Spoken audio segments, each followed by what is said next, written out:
Hi, Jim here at OCRV Center in beautiful Yorba Linda. Today we got another one of the Sprinter vans who happened to misjudge the height.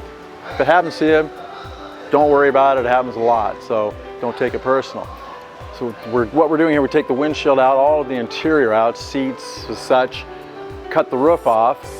Going to be replacing some of the inner structure pieces that are over here on the table, and then ultimately the roof panel and corner and side panels.